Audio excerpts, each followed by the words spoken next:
Ok, salut à toutes et à tous. Donc vous pouvez peut-être le voir et l'entendre parce que ma voix le matin n'est pas la même. Je viens de me réveiller. Oui, oui. C'est la deuxième vidéo que je fais au réveil. En fait, je vais partir toute la journée avec une amie pour visiter Marseille et je sais que j'aurai pas le temps de filmer en rentrant ni dans la journée, donc j'avais vraiment très à cœur de vous faire cette vidéo parce que ce que je vois en ce moment et depuis quelques temps, enfin depuis l'annonce en fait de la suspicion de culpabilité d'Asia Argento sur les réseaux sociaux me dégoûte. Je peux pas dire que ça me surprend parce qu'honnêtement malheureusement je crois que ça ne me plus grand chose ne me surprend, mais vraiment ce qui se dit, ce qui se passe me dégoûte à un point tel que je veux absolument en parler et faire une vidéo qui résumera mon opinion, enfin mes idées sur la question et que ce soit disponible quoi. Donc au cas où vous ne le sauriez pas, au cas où vous soyez totalement... au cas où vous ne le sauriez pas, au cas où vous ne le sachiez pas, et au cas où vous soyez, je suis un peu fatiguée, enfin je suis pas fatiguée mais je viens de me réveiller, donc pardonnez-moi, voilà. Si jamais vous n'avez pas vu ces infos, en fait, de toute façon, je pense que ce ne sera pas le cas de beaucoup d'entre vous parce qu'elles sont partout. Asia Argento, qui est une actrice italienne qui a été l'une des figures de... Enfin, une des figures vraiment les plus médiatisées du mouvement MeToo, même si ce n'est pas elle qui l'a créé, même si ce n'est pas la seule personne qui en a fait partie, ça c'est vraiment un point important sur lequel je vais revenir, a été récemment, peut-être il y a 2 ou 3 jours, accusée d'agression sexuelle. Elle aurait, je dis elle aurait pas parce que ça me répugne en tant que féministe, enfin si, toutes les agressions sexuelles me répugnent, mais pas parce que en tant que féministe et en tant que femme je veux pas croire à la culpabilité d'une femme, mais juste parce que c'est ce qui est employé lorsqu'il y a encore la présomption d'innocence et qu'il n'y a pas eu de jugement, etc. établi. Elle aurait violé tout simplement un jeune homme qui avait 17 ans à l'époque et elle en avait 37 il me semble, enfin il me semble qu'ils avaient 20 ans de différence, un jeune acteur avec lequel elle avait tourné dans un film. Elle aurait consommé de l'alcool, forcé ce jeune à consommer de l'alcool, puis eu des rapports sexuels avec lui, apparemment sous une forme de contrainte, vu que lui s'en est plaint et a été dédommagé financièrement pendant des années suite à cet accord qui aurait été conclu entre les deux parties. Et au vu de cela, en fait, vous pourriez vous dire tout simplement quel triste monde dans lequel on vit, quel triste monde dans lequel on vit. C'est la réaction normale de tout individu. La réaction normale de tout individu, c'est de se dire qu'il y a des agressions sexuelles, qu'il y a des viols, qu'il y a du harcèlement, qu'il y a des coups, qu'il y a des meurtres, qu'il y a des choses horribles qui se passent dans ce monde et qu'elles sont grandement facilitées par le pouvoir, par l'argent, par l'impunité qui accompagne en fait l'argent et le pouvoir, que ce soit dans le domaine du business, du showbiz, que ce soit dans le domaine du business, que ce soit dans le domaine de la politique. La réaction humaine normale et logique, c'est d'être atterré et dévasté par le monde dans lequel on vit, par les hiérarchisations, les hiérarchies, les systèmes établis, les institutions qui sont de véritables foyers à violence, tout simplement. Quand vous pensez par exemple que des institutions aussi reconnues que l'ONU ou l'ONU, quand ils vont, ou même les casques bleus, etc., quand ils vont dans des pays où il y a des scandales sexuels, vous vous dites dans quel monde on vit. Et en fait, de voir effectivement tout simplement qu'une personne abuse ainsi d'un jeune homme, si c'est avéré, oui c'est répugnant, oui c'est horrible, mais ce qui est également horrible en fait c'est la réaction des hommes, parce que bien sûr c'est toujours les hommes, c'est la réaction des hommes sur les réseaux sociaux, la réaction des hommes dans les magazines, la réaction des hommes sur leur compte privé, la réaction des hommes dans les radios, etc. Dire que c'est le cas de l'arroseuse arrosée, mais quelle indécence! Est-ce qu'on parle d'une blague qui a mal tourné? Non, on parle d'agression sexuelle, on parle de viol. Et les gens qui en profitent en fait pour discréditer le mouvement MeToo, mais déjà, vous n'avez absolument rien compris. Premièrement, parce qu'en aucun cas ça ne discrédite le mouvement MeToo qui a été fondé il y a des années par une femme noire américaine. Elle a fondé cela pour que les paroles se libèrent, pas pour que les paroles d'une telle partie de la population se libère, et s'il y a des hommes qui osent prendre la parole, de jeunes hommes qui osent prendre la parole, des garçons qui osent prendre la parole, des personnes non binaires qui osent prendre la parole, etc. grâce à MeToo, c'est pas du tout un désaveu de MeToo. Au contraire, c'est la preuve que cette libération de la parole, elle est effective et qu'elle peut prendre des tas de chemins et que c'est malheureux qu'une telle parole ait à se libérer, c'est malheureux qu'une telle parole existe tout simplement, mais c'est pas un désaveu, c'est pas un échec de MeToo, au contraire. Et deuxième raison pour laquelle ce n'est pas un échec de MeToo, c'est que on ne parle pas juste d'Asia Argento, ce n'est pas la seule femme. Alors premièrement, ce n'est pas la seule femme à avoir porté plainte et à avoir parlé publiquement contre je sais pas comment on le dit, Weinstein, comme vous voulez. Il y avait 87 autres femmes, parce que c'est assez clair, qui ont déposé plainte, qui ont parlé de viol, d'agression sexuelle. 14 femmes, il me semble, qui ont parlé de viol. Et je vais vous le lire juste parce que quand même, moi quand je lis ça, et que il y a des gens qui disent l'arroseuse arrosée, oh les femmes ceci, oh les femmes cela. Quand on vous dit il s'est masturbé devant moi en touchant ma poitrine.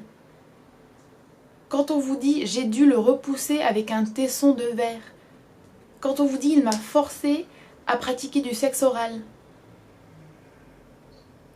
Mais qu'est-ce qui ne va pas dans votre cerveau? Qu'est-ce qui ne va pas chez vous pour refuser d'entendre ces paroles-là et pour vous réjouir du fait qu'une des femmes qui a 21 ans a été violée parce qu'il y a eu pénétration non consentie? À quel moment vous vous réjouissez que cette femme qui a été violée à 21 ans et qui a pendant environ 5 ans eu des rapports sexuels non consentis avec cette personne-là, sous la pression, sous la contrainte, etc. À quel moment vous vous réjouissez que des années plus tard, elle devienne elle aussi coupable d'agression sexuelle et de viol? À quel moment vous vous réjouissez de ça? Mais en fait, c'est les gens qui réagissent ainsi, tous les hommes là qui réagissent ainsi, même tous les journalistes qui sont en folie de pouvoir écrire leurs articles, vous n'en avez rien à faire des victimes, que ce soit des hommes ou des femmes. La seule chose qui vous importe, c'est d'empêcher une parole féminine de se libérer, parce qu'effectivement, moi je suis entièrement pour qu'on dise que la parole de tout le monde se libère, c'est génial, mais absolument, à 100%.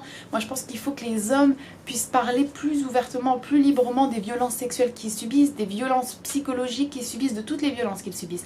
Mais attention à certains tweets que j'ai vus, oui, les femmes peuvent être des agresseurs ou des agresseuses, oui.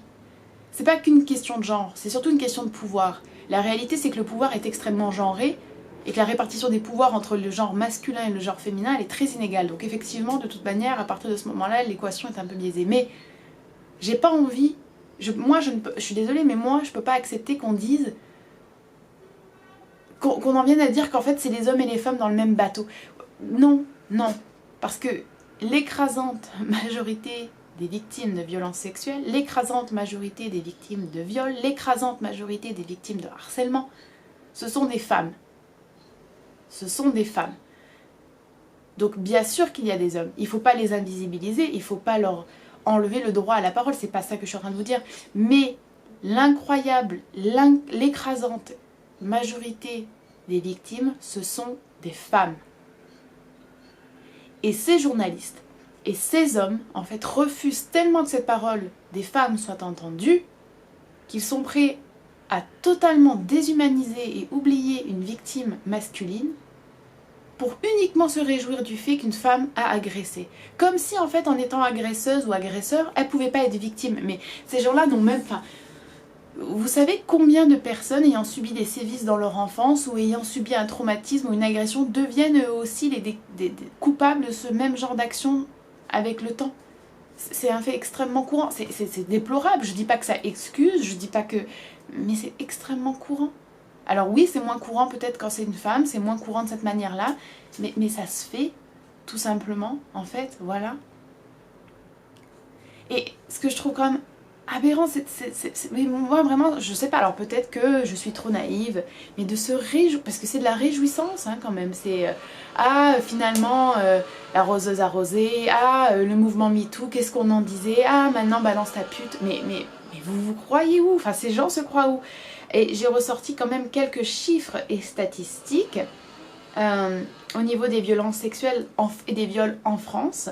Mais je vous laisse, ça c'est les chiffres en France. Donc je vous laisse imaginer dans les autres pays du monde. Et alors attention, qu'on ne vienne pas me sauter dessus, je suis pas en train de dire que la France c'est le pays parfait. Mais il ne faut pas non plus être hypocrite. La France c'est un pays où il y a quand même beaucoup de liberté, beaucoup de sécurité, beaucoup de lois mises en place pour nous protéger comparé à d'autres pays. En 2017, d'accord, là c'est un rapport qui a été remis à la présidente de la délégation aux droits des femmes à l'Assemblée nationale. En 2017, ce sont en tout 250 000 victimes de viol ou de tentatives de viol, 93 000 femmes, 15 000 hommes et 150 000 mineurs. Dans ces mineurs-là, il y a également une majorité de jeunes filles. Ce ne sont pas nécessairement des plaintes déclarées parce que vous savez que 9% de l'ensemble de ces victimes seulement portent plainte. Donc même quand on voudrait s'appuyer en fait sur des statistiques, par exemple les plaintes déposées, il faut bien se rendre compte que c'est une infime portion des agressions, des viols, etc. qui sont subies. 45% des agresseurs sont souvent des conjoints ou ex-conjoints, ce qui signifie qu'il faut parler du viol conjugal, ça également. Et je voudrais encore une fois préciser que dans la majorité des cas où des hommes sont agressés sexuellement ou violés, ce sont d'autres hommes qui sont également coupables. Donc, autre enquête publiée en 2016 par l'Institut national d'études démographiques et intitulée Violence et rapports de genre, environ 600 000 femmes pour 200 000 hommes seraient victimes de violences sexuelles chaque année. Et attention, cette étude distingue violences sexuelles et viol. Selon cette même étude, 62 000 femmes en sont victimes chaque année de viol, ce qui représente 96% du total des victimes. Un tiers des viols se déroulent dans le cercle familial. Je sais pas si vous vous rendez compte. Et après, on nous dit que le harcèlement sexuel touche une femme sur 5. Tandis que, dans le même sondage, 6% des hommes interrogés disent avoir été victimes d'agressions sexuelles et 5% de harcèlement sexuel en dehors de leur lieu de travail et 7% au travail. Donc, je vais arrêter cette vidéo là, mais tout simplement, moi ce que j'ai envie de dire, c'est que on ne doit... Enfin, redevenez humain quoi. Je trouve que c'est pas une preuve que MeToo c'est un gros mensonge, que ça ne sert à rien, que... Non, MeToo fonctionne. La preuve en est, c'est que des hommes, des femmes, des personnes très différentes arrivent à parler, arrivent à surmonter la honte que l'on peut avoir lorsqu'on est victime alors que la honte doit changer de camp. Et en ça, c'est une victoire. Deuxième point important, toutefois, ne pas oublier que la majorité des victimes de ce genre de violence dans le monde sont des femmes. Ça, moi, je ne peux pas l'oublier, je ne veux pas que ce soit voilà, balayé sous le tapis. Non. Troisième chose qui me paraît importante, ce n'est pas une question uniquement de genre, c'est une question de pouvoir. Et le pouvoir est essentiellement et majoritairement masculin. Quatrième chose, il faut pas croire, c'est masculiniste, c'est sexiste, ces hommes qui se disent non mais moi je suis pas féministe, je suis humaniste ou je ne sais quoi et qui sont là en train de se réjouir du fait qu'un jeune de 17 ans ait été violé parce que ça leur fait un nouvel article à écrire, parce que ça leur fait une occasion de discréditer la parole des femmes, parce que ça leur fait une occasion de dire encore une fois que les femmes mentent, que les femmes sont juste là pour l'argent et que tous les mouvements naissant des femmes et venant des femmes pour libérer la parole, ce ne sont pas de vraies luttes féministes, etc. Mais stop, c'est d'une indécence folle, ça me dégoûte ce manque de respect pour toutes les personnes impliquées, pour toutes les victimes, quel que soit leur genre. Et vraiment, un point qui me semble important, c'est quand même, mais dans quel pays on vit, dans quel état d'esprit sont nos sociétés, que vous avez 87 femmes qui viennent porter plainte contre un même homme, que vous avez ces statistiques mais tellement dures, mais quand vous les lisez, que vous avez ces témoignages de viol, de violences sexuelles, d'agressions sexuelles, et on en est à écrire des trucs du genre l'arroseuse arrosée, des articles qui sont là en train de se concentrer uniquement sur ça, sans aucune remise en contexte, sans aucune analyse plus globale, plus pertinente de la situation, mais c'est à vomir. Honnêtement, je trouve que c'est à vomir.